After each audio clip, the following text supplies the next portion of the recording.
Welcome back to another episode of Rock Boys Football, continuing to take a look at the next week's slate, heading down to the ACC as Clemson heads on the road to play the Miami Hurricanes. And how I'm looking at this game is when these two teams are playing their best football, and they're some of the best teams in the country. That being said, the consistency for both of these teams has kind of been the bugaboo, the question mark. Massive opportunity for both programs to kind of get going on the right track towards that second half of the season. Now, before we get into it again, just want to say thank you to you guys. It's such a blast doing these game breakdowns and all the support from you guys.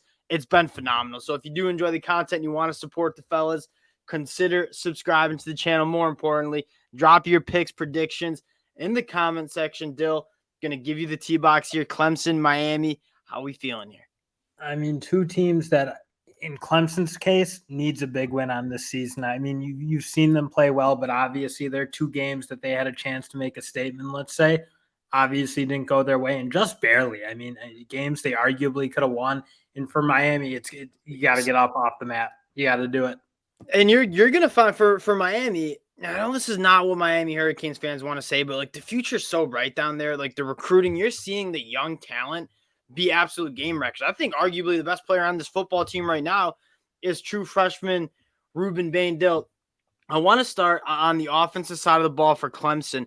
That's just been choppy. And I look at what Clemson's been doing on the offensive side of the ball, and I'm looking at Cade Klubnik and how they're choosing to get this passing attack going. And we haven't really seen this Garrett Riley offense fully take flight. And the biggest number I'm looking at is Cade Klubnik is 9 of 18 pushing the ball 20-plus yards down the field, 3 touchdowns, 0 interceptions. Phenomenal numbers. They're only doing it 18 times. Like, he's only pushed the ball down the field 18 total times. You have some playmakers, Antonio Williams coming back, Tyler Brown. They got the guys. I'd like to see Cade Klubnik let off the leash a little bit because we know how talented he is, and I think Garrett Riley, Dabo Swinney, got to trust him with the reins of this offense. And they've been a team that's been able to run it. So it feels like on the back of that, why can't you take some more play action shots and do something? They've been able to work across the middle pretty effectively, I feel like, with both the receivers and tight ends. But you're right. You're just not getting enough volume out of it. It feels like the game is still going very laterally, very into swing passes and quick outs. And those things are fine. And they're fairly effective to an extent. But at the end of the day, I think every Clemson fan's got to be wondering, like, when are we going to open it up and play the way we thought we were going to play with Garrett Riley? When are we going to see the Garrett Riley offense that we saw against TCU, where you're attacking all levels of the field? Because that, when we talk about this a lot, when your offense doesn't really make the defense cover that whole area of the field and you're just closing yourself off, like, it becomes a lot easier to scheme up defenses. Another number kind of backing that up, Cade Klubnik, 63% completion percentage, solid. Only 6.1 yards per pass attempt. So it's like that's also one of the bottom numbers in the country. For me, I look at what you said. Really good run game. There are some good wide receivers, a really talented quarterback, and they're just not letting him off the leash. I wonder. There's no reason I feel like that they can't get the ball downfield. It's not like he's turned the ball over. It's 3 touchdowns, 0 interceptions. Dale, I wonder, this is a question to you. I know you've been a little critical. Offensive line protection, maybe that's a little bit of a concern. It hasn't struck me as like horrible. Against Florida State, it was okay. I mean, that's probably the best defensive line they'll see. Miami. I think Miami's dude. We'll get to it. Miami's defensive line, dogs. They are good, but again, it just go back. Like, I haven't seen that Clemson offensive line get dominated at all. Like maybe we did a couple of years ago when we were calling, like, man, what's happened to this? They're kind of back. I think they can run, they can pass protect good enough. I don't totally get why they're playing so stagnant in a sense. If I'm a Clemson fan, it's like, and again, you got 2 losses. It's looking like it's going to be tough sledding to get into the college football playoffs. You're playing with some house money. Like, go let Cade Klubnik sling it around the yard. They're looking at this Miami defense. You look at the box. If you're a boxer, you were out going, having a drink with the boys Saturday night. You weren't able to watch the game, Miami UNC. You might look at that box score and say, oh, yeah, Miami's defense got torched by Drake May. That's about as uncomfortable as I've seen Drake May look since I've been watching Drake May at the college football level, especially in the first half. Though this Miami defense was really good in the first half, and it starts up front with guys that, I mean, just game wreckers. Ruben Bain really leading the way here. Yeah, and that's been the big. I mean, the way Ruben Bain's playing, he's really emerged into that dominant like threat, like a guy you need to deal with on every play. And only a true freshman. You got to be excited about him going forward. But I think again, maybe you haven't seen quite the level of play from some of the older guys at this point. True. Like Kelly, I don't think is playing as well as we thought he was going to play coming into this year. But again, you got Ruben Bain. He's emerged. This defensive line's been good. Leonard Taylor's been good. And what I've really liked is they've been able to scheme up pressure from linebackers and safeties with Cam Kitchens and Williams, who, again, are two guys who have a dynamic skill set. And I do think Lance Guidry's been using them really effectively. I think Lance Guidry's done I mean, minus the 15-yard penalty he picked up, like Lance Guidry's been awesome. In like the second half, the wheels fell off a little bit, but when you're down and Tyler Van Dyke throws the interception, it's just I feel like the back of that Miami defense was just so loaded up, it just broke after the turnovers. You look at that UNC the one game, thing they're going to need to do is be a little tougher against the run, because that was the one part we hadn't seen it yet. They've been very good against the run for most of the year, but I do think Hampton did break him down a little bit. And yes, but I don't know how much is that on the Hurricanes defense as much as, I mean, Miami turned the ball over 4 times. So it's just like that. Yeah, of course that defense got worn down because they were on the field pretty much the whole second half. They'll flipping sides, starting with the Miami offense. Like, this offense goes like Tyler Van Dyke goes. And when you've seen Tyler Van Dyke play his best football, and it's worth noting, banged up leg injury, sounds like he's going to play, but just worth monitoring. When you see Tyler Van Dyke play his best football, a.k.a. Texas A&M, this offense looks like one of the best offenses in the ACC. When Tyler Van Dyke is turning the ball over, playing sloppy football, that's when it really gets challenging for Miami. And quite frankly, the last 2 games, that's kind of the Tyler Van Dyke that you've seen. Well, that first half, I mean, solid first half for Van Dyke for the most. That ball part. to Jacoby George. That was one of the best throws I've ever seen in college football. But the one thing, and it's coming back up with Van Dyke, is that he just doesn't feel like he has a way to rebound from things that go bad.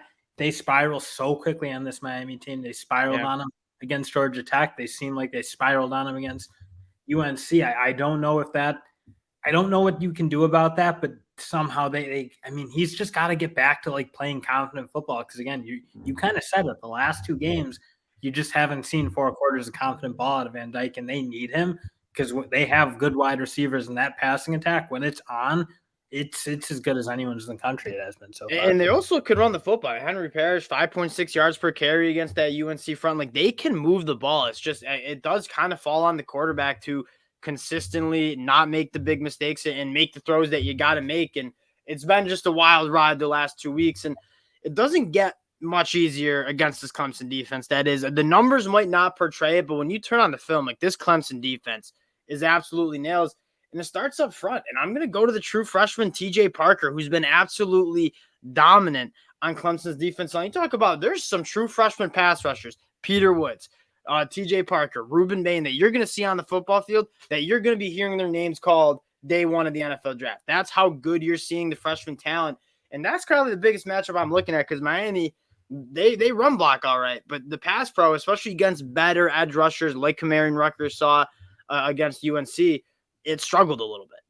Yeah, and especially in the later couple of weeks. I mean, obviously it held up okay against A&M, but it does feel like it slipped. And teams they're coming after Maui Noah right now, and especially in the pass pro. If they can get their top edge rusher on him, that's obviously where teams are going. I don't know if there's much of an adjustment for that. And obviously he's just got to continue to develop. That's a really tough spot to come in there as a true freshman. He's played really well, but again, when you see the top end guys from a team like a UNC, and it's, again, you mentioned it, not going to get easier with TJ Parker and some of the guys they can throw at you at Clemson. You're going to see some fun freshman battles. Now, I kind of put that together in my brain, like Francis Maui Noah going up against TJ Parker, potentially Peter Woods out there. Those are going to be some fun matchups. Another guy I want to shout out, Xavier Thomas. Like, I've been banging the table for him. Just super cool story. Came in, top 5-star prospect, battles injuries. Most guys would have gone to the NFL, hit the transfer portal. He sticks it out, having his best healthy season that we've seen. Wanted to shout him out. 2 really good backers. I'm kind of interested to see if Miami can get that run game going. You look at Barrett Carter and Jeremiah Trotter, both of them averaging their depth of tackle at 2.5 yards. Like, they are smothering the go sideline to sideline. And then you look at the back end, Dale. You're speeding teams up so much in that front. So you saw how past, it felt like Wake Forest had to play. Oh, Wake couldn't handle them up front. No, and they're just knocking teams off their rhythm. They're just smothering teams. They can rush you with. I mean, their front four all can just their pocket collapsers. They're big. They're heavy. They're all NFL guys. And then you got two linebackers who again can kind of do some of those unique things and play across the field and come on blitzes. They're just doing such a good job heating teams up and again making you just feel uncomfortable watching offenses. They're how can you deal with such a suffocating front seven? And I think we thought that was coming in, and they played like that for the most part. And I think that certainly helps their secondary. And that was a group that we said might be really good this year. And that's absolutely what you're looking at. I mean, 55% completion percentage, top 15 in the country, only 5.7 yards per pass attempt. That's top 10 in the country. Guys like Nate Wiggins getting back healthy, Andrew Makuba, Torino Pride Jr. They got a lot of guys back there. They're talented. That's going to be another interesting matchup. And Jacoby George, Kobe Young, Xavier Streppel going up against a really good secondary. A lot of good battles. And at the end of the day, they'll ask you for your pick in a second. You're seeing two really talented teams. You're individually, the players on this field, a lot of these guys are going to be in the NFL, all ACC caliber dudes. From a college football fan perspective, I'm fired up for this one. Getting to the pick, you got to check. The line's been moving around right now, sitting at 3.5 points. Clemson road favorites in Miami. Who are you rocking with here? I think I like Clemson just for the fact that I feel very uncomfortable at where kind of Miami is in a sense. Yeah. And especially Tyler Van Dyke coming into a game where this game's going to be fast for him, I think, because that's how Clemson plays. They play with a very high pressure, intense style of defense. And right now the game feels like it's very fast for him. And I don't know.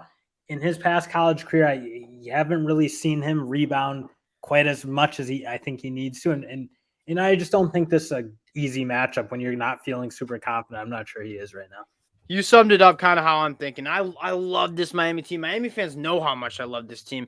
But I'm looking at this game, and I'm saying Tyler Van Dyke, probably the least confident he's been all season, and he's got Clemson coming to town. And you just got to simplify it, too. That's a really good front seven, really good defense with a great front seven, great secondary, versus an offense that can be really good, but is struggling. Their quarterback struggling with the confidence. Give me Clemson and covering the points here at home. Two really good teams. I really do think this is one of the better games. If these two teams didn't make so many mistakes, they'd both probably be undefeated or at least have a chance to be or minimum one loss. I think they certainly both would be undefeated. I 100% agree with that. It's going to be a good one. Really excited. Appreciate you guys rocking with the fellas. Again, if you do enjoy the content, consider subscribing to the channel, and we'll talk to y'all later.